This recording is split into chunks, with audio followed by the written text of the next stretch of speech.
You're a stranger to me. If you want to come in, the entrance fee is $30,000. It was Lynn's important wedding day. Dressed in jewelry and clothes I wouldn't normally wear, and wearing heels I wasn't used to, I headed to the venue. However, Lynn didn't let me into the venue easily. Suddenly, I was confused when asked to pay an entrance fee. Seeing my confusion, Tom, who was standing next to me, muttered a single phrase. "Let's go back," he whispered. At that moment, I could feel the tension leaving my body.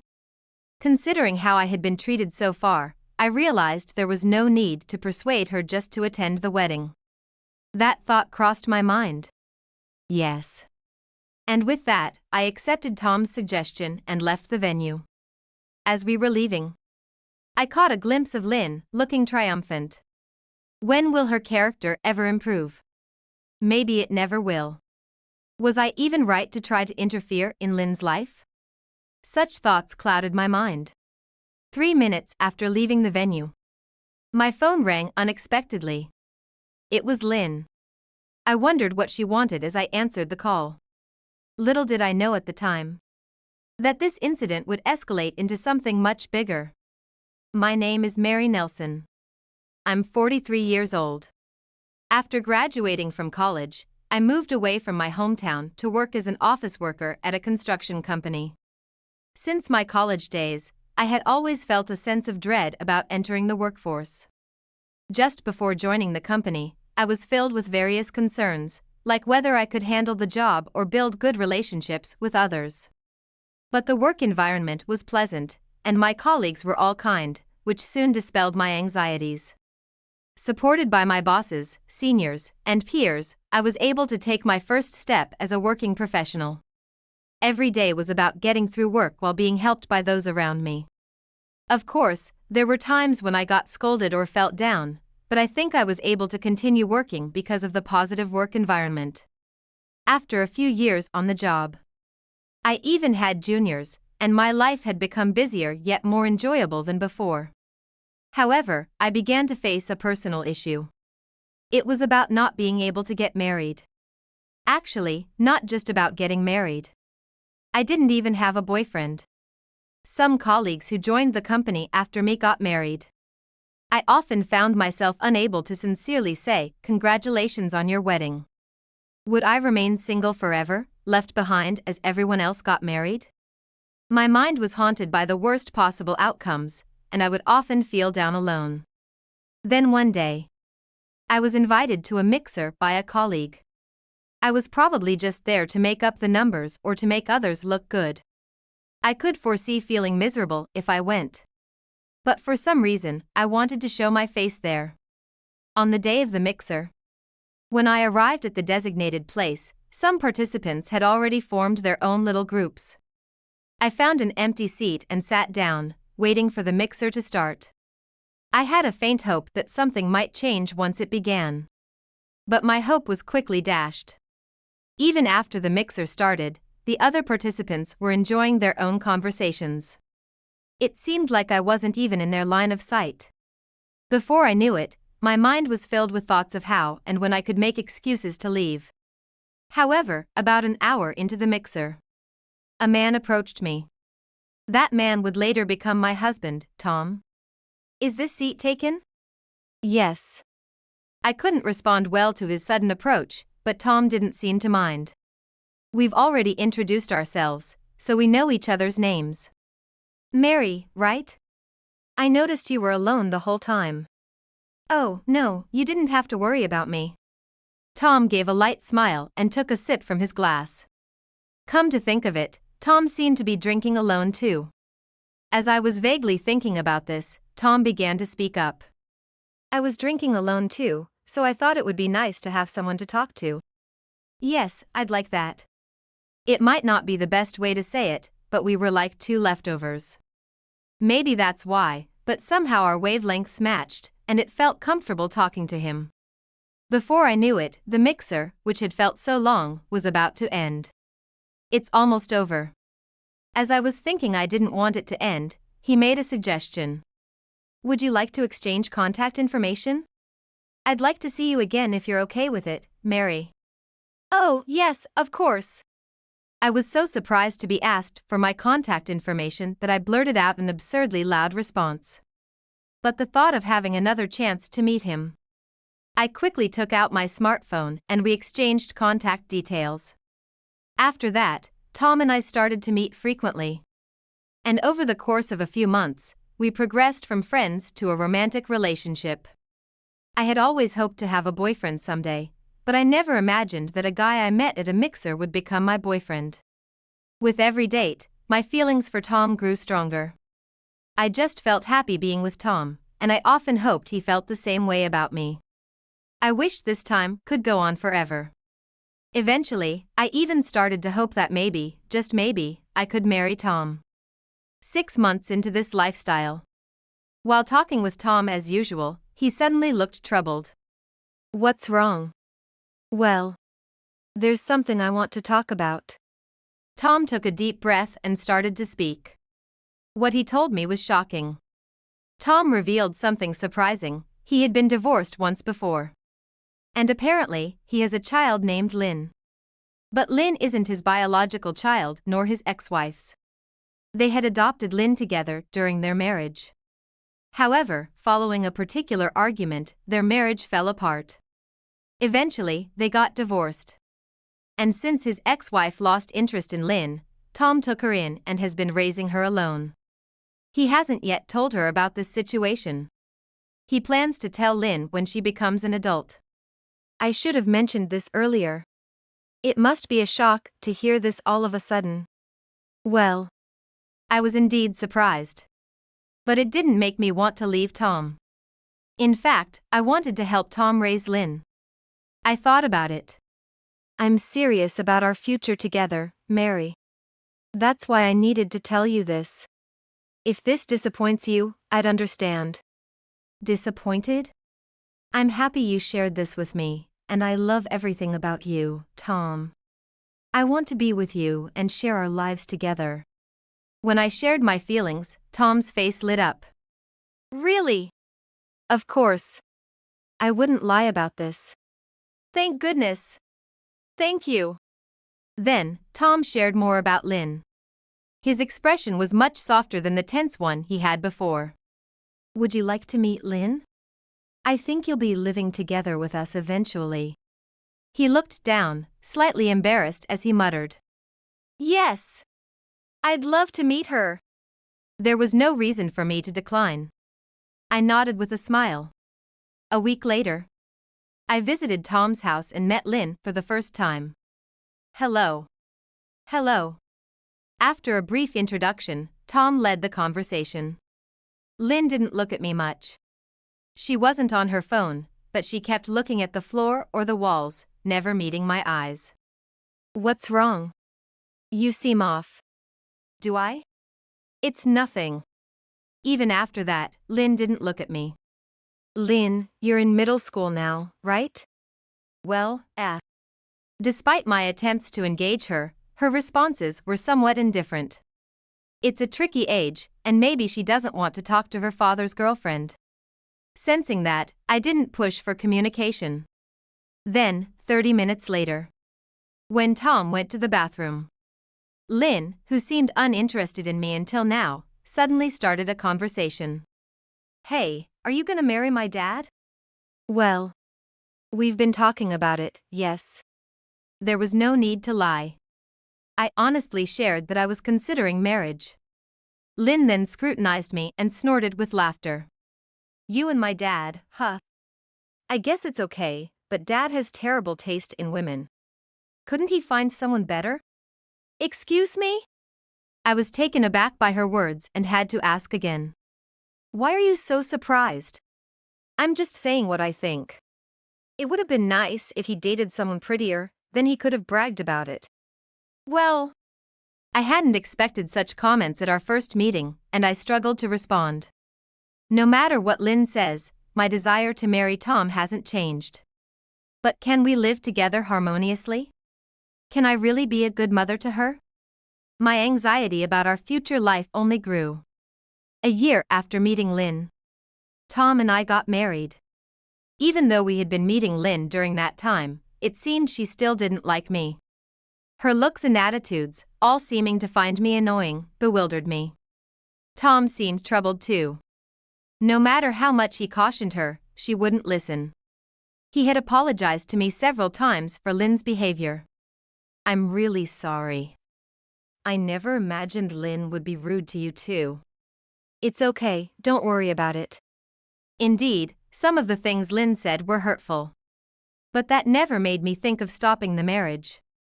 I vaguely hoped Lynn would calm down eventually. However, my wish didn't come true.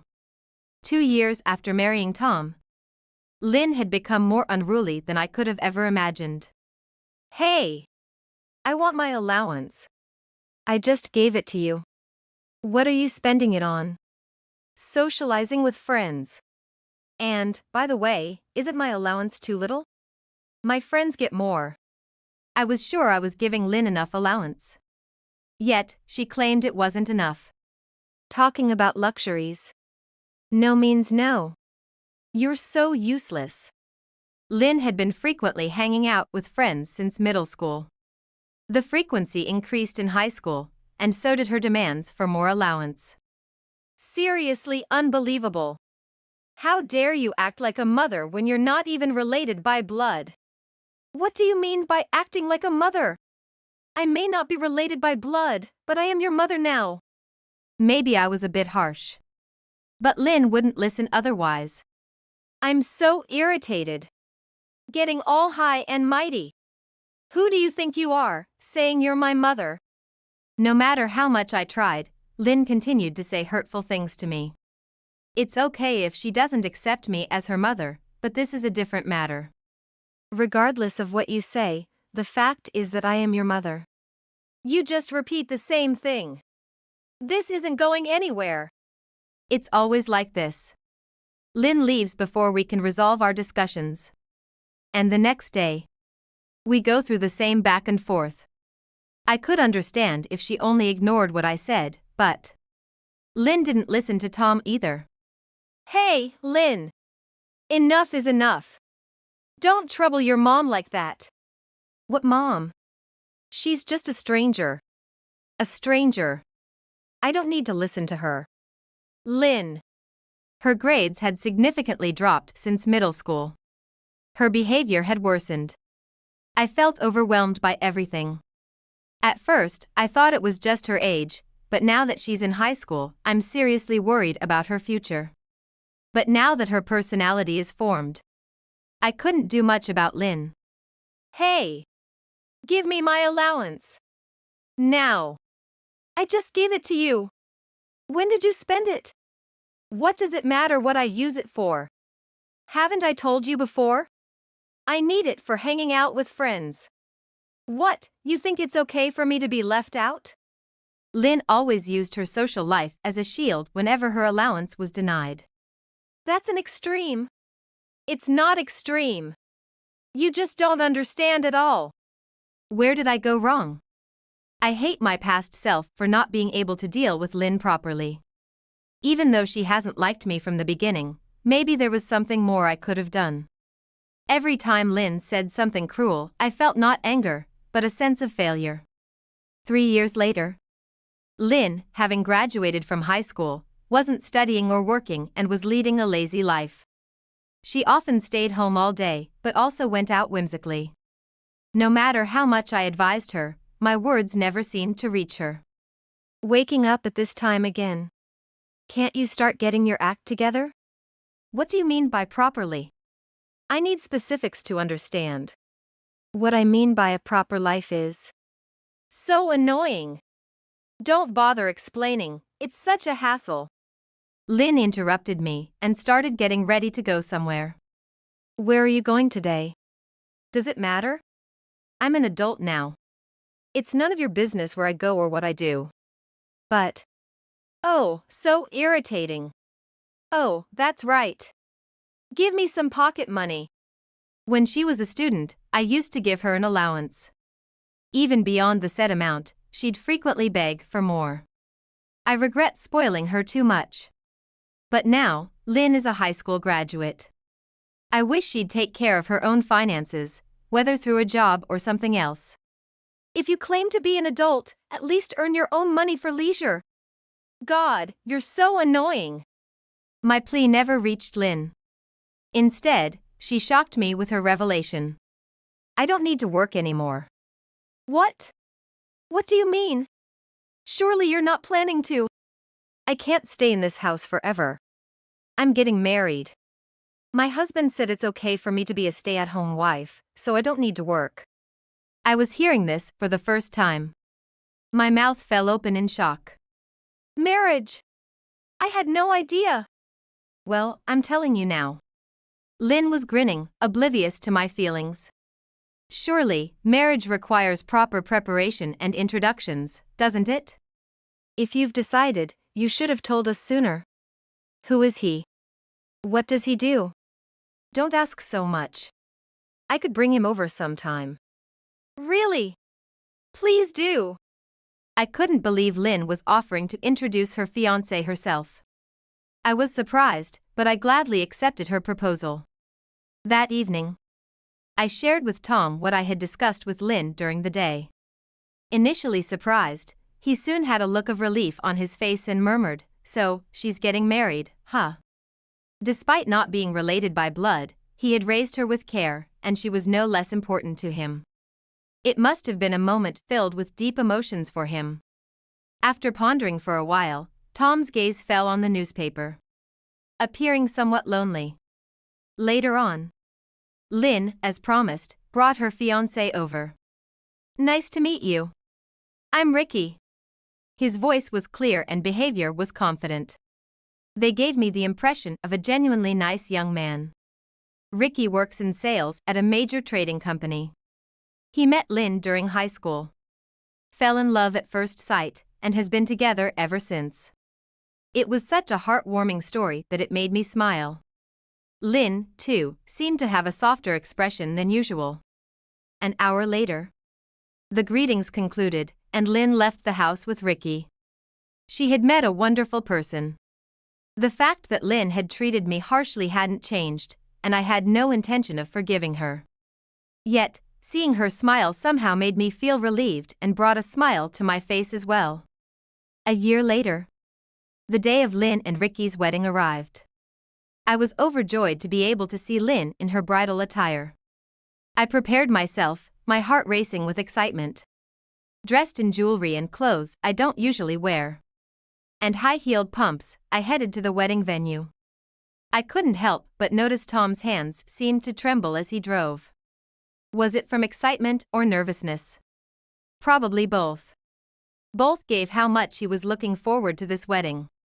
Upon arriving at the venue and entering, there were luxurious chandeliers and decorations, and I couldn't help but be dazzled, no matter my age. I've been to friends' and acquaintances' weddings at places like this before, but the awe never fades, no matter how many times I experience it. Oh, you're here. Lynn approached us as we were looking around the venue. It seemed she had been waiting for us. How are things going? Never mind that. Lynn didn't answer my question but pointed at me and said, "You're a stranger to me. If you want to come in, the entrance fee is $30,000. I was at a loss for words. I hadn't expected her to treat me with such disdain here. Seeing my confusion, Tom, who was standing next to me, spoke up. Let's go. At that moment, I felt the tension leave my body. Indeed, I had been looking forward to the wedding. However, the harassment from Lynn hadn't changed. Was there a need to force myself to attend the wedding of someone who had been hostile toward me? Lynn's words had rapidly cooled my enthusiasm for the wedding. Yes. I accepted Tom's suggestion and left the venue.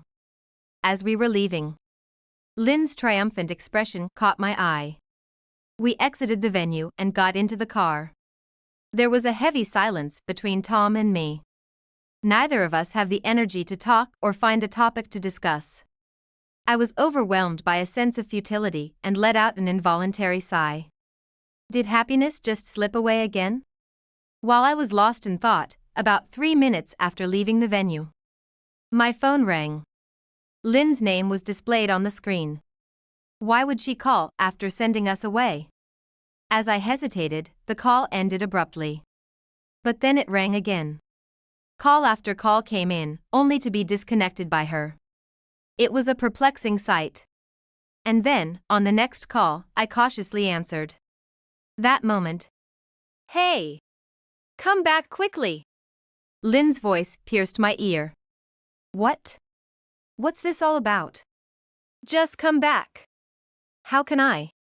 We're already on our way home, and besides, after you told us to leave, now you want us back? Ricky got angry at me. Why did you send your own parents away? He asked. Hey, come back quickly. Lynn's self-centeredness was astonishing. Did she really think a plea would make us return? What? You want us back because you got scolded? Just forget all that. Just come back. The wedding will be ruined if it goes on like this. Lynn pleaded in a teary voice. However, her voice didn't move me. You shouldn't have said strange things in the first place. What's this about a $30,000 entrance fee? Then, at least ask Dad to come back. Lynn's voice was so loud that Tom, who was driving, could hear the conversation. There's no way we're going back. What are you talking about? Neither Dad nor Mom is coming back, so deal with it yourself. Mom, you can hang up the phone. I did as Tom suggested and hung up the phone. Lynn was making a fuss until the very end, but I ignored it. After hanging up, I immediately put my phone in my bag. When I checked my phone after getting home, as expected, there were several missed calls. All from Lynn, of course. The number easily exceeded 20, and I couldn't help but laugh at her desperation. The calls had stopped abruptly a few minutes earlier, perhaps she had finally given up. Ultimately, there was no contact from Lynn for the rest of the day. Nor the following day, nor the day after. She must have been scolded severely by Ricky and had no desire to contact us. We also had no inclination to reach out to her, leaving things as they were. However, a week later, Lynn suddenly showed up at our house. Seeing how angry she looked, I didn't dare let her in, fearing what she might do. I decided to deal with her at the entrance. What's up? Why are you here all of a sudden? Why didn't you come to the wedding? I asked you so much. Why would we? I called you so many times, and you didn't pick up. Ricky was really angry, and I got cold looks from his relatives. What are you going to do about it? It's astonishing how self-centered she is. I sighed and responded to Lynn. We did nothing wrong. We left because you started talking about an entrance fee. And we didn't want to come back because, honestly, it's because of how you've acted all this time. My past behavior? Lynn tilted her head, seemingly unaware of her actions. Doesn't she realize what she's been doing? It's more concerning than infuriating. You ignored us, went out to play, kept asking for money. You throw a tantrum over just a bit of scolding and lock yourself in your room. At first, we tolerated it because we thought you were just going through a phase, but we all have our limits. Huh? That issue? Can you please not refer to it as a tantrum? It makes me sound like a child.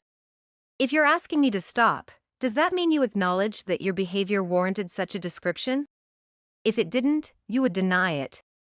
I seized the opportunity to counter. I saw the opportunity and took it. If I let it pass, who knows when we'll get the chance to talk face to face again. That's what I thought. However, Lynn deflected my response and changed the subject. Even after all these years, your know-it-all attitude really gets on my nerves. After all, you're a stranger to me. Stop trying to boss me around. If that's the case, then as a stranger, you shouldn't be asking me for money, right? Got it? Lynn looked at me with a face full of resentment. Obviously frustrated at not being able to retort. Enough. I don't care about you anymore. Just go away. Okay, then. Bye. As Lynn stormed off with her parting shot, I felt an unexpected sense of relief. For the first time, I had conveyed my thoughts so directly, and it felt liberating. Now, for the time being. She might not come barging in anymore. That moment made me realize. True enough, she didn't return. But soon I encountered something unexpected. A month after Lynn's last visit, I met Ricky downtown. Hello, Ricky. I felt it necessary to apologize for the wedding incident, so I initiated a conversation. Sorry about the trouble during the wedding. I got entangled in our family drama. Oh, it's okay. Don't worry about it. Lynn was at fault, after all. But Ricky seemed uneasy. As if my approach caught him off guard. Is everything okay? Oh, are you busy? I'm sorry. I'll leave then. No, it's not that. Just, have you been discharged from the hospital? Discharged? Huh? It seemed that Ricky had been informed by Lynn that I was hospitalized. I'm sorry. I wanted to apologize for the wedding stuff, but I was told you were hospitalized and couldn't be contacted, and that no one except your father and Lynn could visit you. Hospitalized? Why would they say I was hospitalized? Yes. So, I didn't expect to meet you here. I'm sorry, I must have seemed rude. No, not at all. You've done nothing wrong. I conveyed my thoughts to Ricky, despite being puzzled. Ricky's expression softened slightly at my words. But why would she lie about you being hospitalized? Indeed, why would she lie about such a thing? What was Lynn trying to achieve? Recalling the tumultuous past, I desperately thought of what Lynn might have planned. What Lynn tends to think. Oh. Maybe. A thought suddenly struck me. I couldn't be sure if I was right, but decided to share it with Ricky as one possibility. Maybe she didn't want to be scolded by you? Didn't want to be scolded? I heard from her that you were quite angry about the wedding incident, right? Maybe she said something to garner sympathy, thinking that even someone angry would soften if they heard her parents were hospitalized. Does that make sense? I see. When I suggested a possible reason, Ricky seemed to understand. Indeed, after the wedding, I was so angry that I barely spoke to her. Hearing that her mother was hospitalized made me feel like continuing to be angry was wrong. Ah. I fell right into Lynn's trap, didn't I? How embarrassing. Ricky frowned. He was clearly upset about being deceived. What should I say to comfort him? As I was pondering, Ricky spoke up again. But, if that's the case, then why? What's wrong? Ricky looked even more perplexed than when he first saw me. Curious, I asked for more details. Lately, Lynn has been saying she's going to visit you in the hospital, leaving the house often. She says she's staying at her parents' house because her dad is lonely. Back home? But she hasn't been there. At that moment, the worst-case scenario flashed through my mind. Should I tell Ricky, or should I keep quiet? No, I definitely need to say something. He must have realized it himself by now. Could it be that she's not cheating, is she? Yeah, you think so too, don't you? It's just not possible that she's staying at a friend's house so often. Ricky's face turned pale rapidly. The lies he had been told, the possibility of infidelity. How his feelings towards Lynn might have changed in these few minutes. I can't be certain, but it's clear they're not positive. Should consider hiring a detective agency for an investigation. Not forcing you, but that was the best advice I could offer. Having evidence would never hurt. Whether to divorce or not is up to Ricky. He doesn't need to rush, he should take his time to decide. Later, Ricky, after a moment of contemplation, said with determination, "Thank you. I'll consult with a detective agency." His eyes showed resolve, yet also a hint of sadness. 2 weeks later, I received a call from Ricky. According to the detective agency's investigation, it was confirmed that Lynn was cheating. He sounded exhausted just by his voice, having been shown overwhelming evidence. But cheating. It was just a speculation, yet facing the reality was painful. I'm so sorry. for my daughter causing such trouble. It's okay. Struggling to find the right words for the disheartened man, I could sense Ricky taking a deep breath. And he said, I'm going to divorce her. Is that okay? Of course.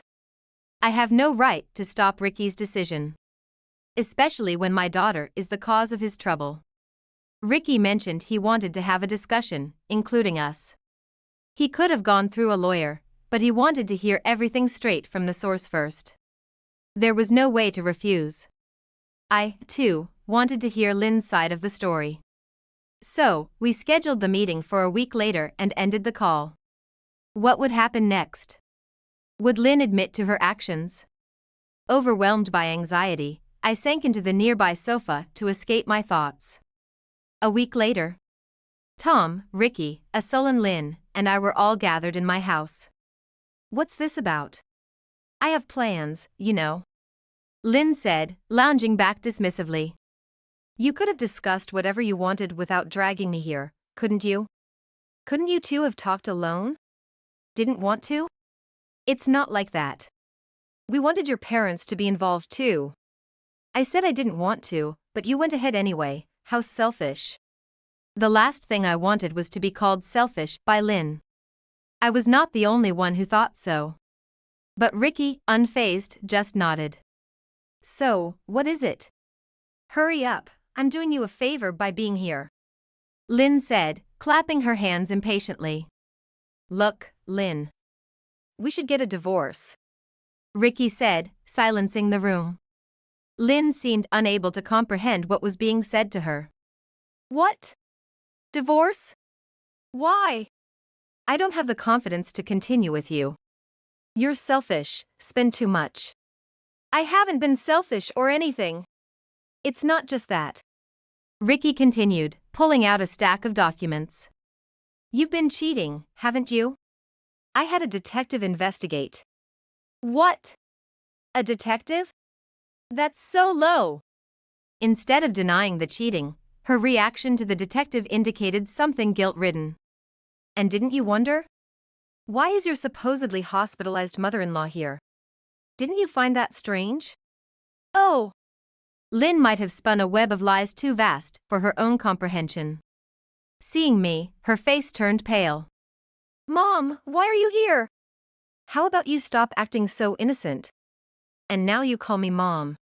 Listen, I know about the lie you told Ricky that I was hospitalized, about your so-called visits to your affair partner under the guise of visiting me, and about staying at your parents' home because Dad was lonely. That's... Lynn's face was a picture of despair. Had she truly believed her lies would never be uncovered? And just so you know, I was the one who suggested Ricky consult a detective agency. What?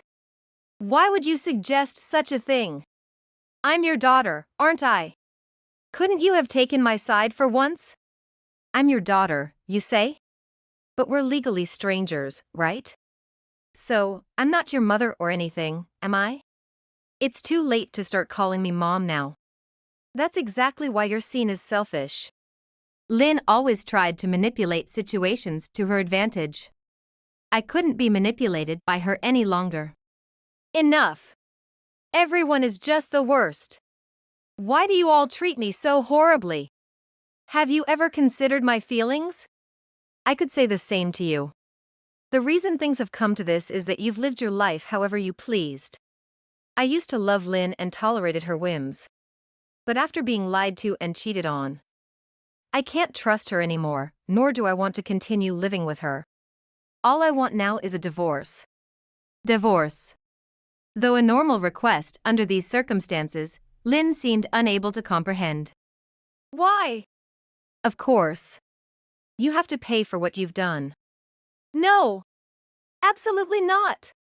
Lynn began to throw a tantrum, as usual. I've done nothing wrong. Yes, I cheated. But ultimately, it's Ricky's fault. Me. Ricky was shocked by the sudden accusation. But the reason she gave was also selfish. You weren't attractive enough. Boring to be with. I wanted to break up, really.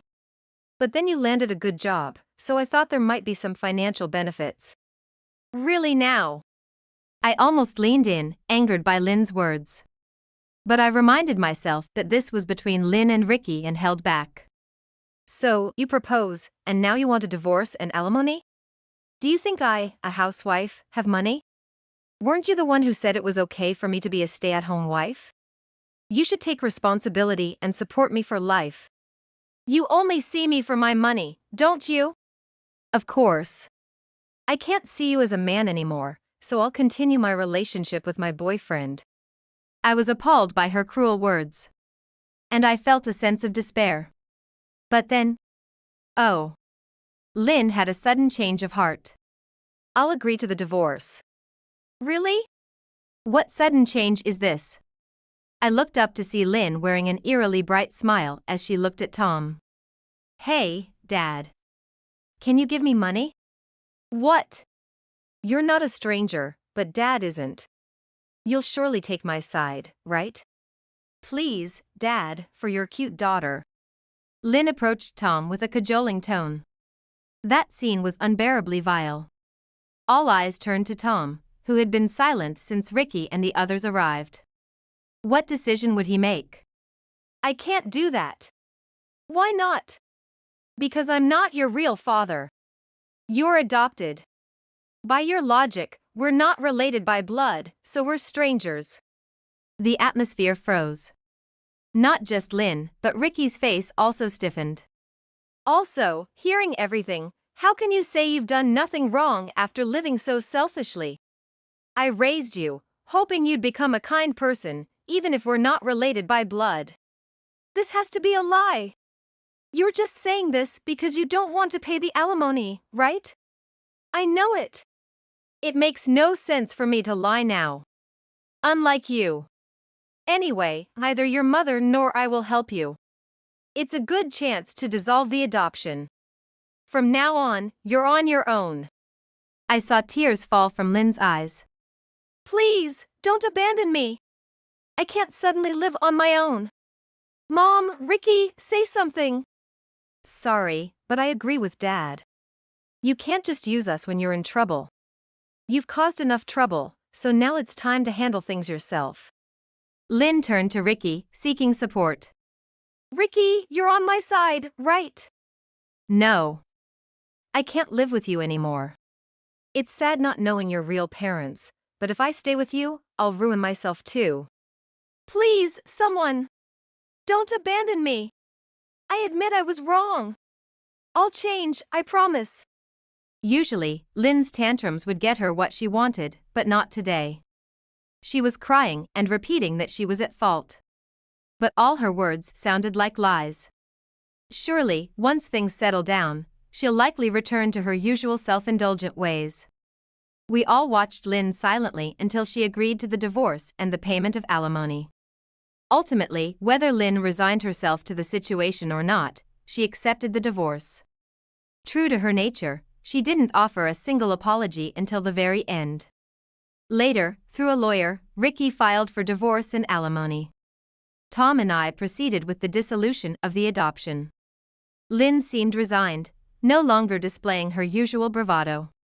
How would she manage her life after losing everything? It was a mystery only she could solve. Even after dissolving the adoption, Lynn came to our house a few times asking for money, but we turned her away, now being strangers. Her sad face was noticeable, but we no longer had to care.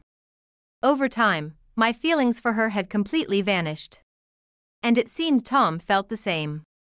Considering how kind Tom is, I thought he might still care for Lynn even after dissolving the adoption. However, he stopped mentioning Lynn's name entirely. That alone made it clear just how angry Tom must be. A year has passed since then. Tom and I are enjoying a peaceful life, possibly because we've cut ties with Lynn. I can't help but think that being able to live such a happy life now is surely because we've ceased all contact with Lynn. In the end, by consistently turning her away, Lynn stopped coming to our house. We don't know where she is or what she's doing. Yet, the fact that I'm not worried at all is proof that my feelings have completely cooled off. Lately, our joy has been traveling together. Making up for the time lost to Lynn's drama, we cherish our moments together. We're even planning our next trip. Where will we go next? Maybe going abroad. With Tom, any destination promises joy. I thought this while flipping through a travel magazine nearby.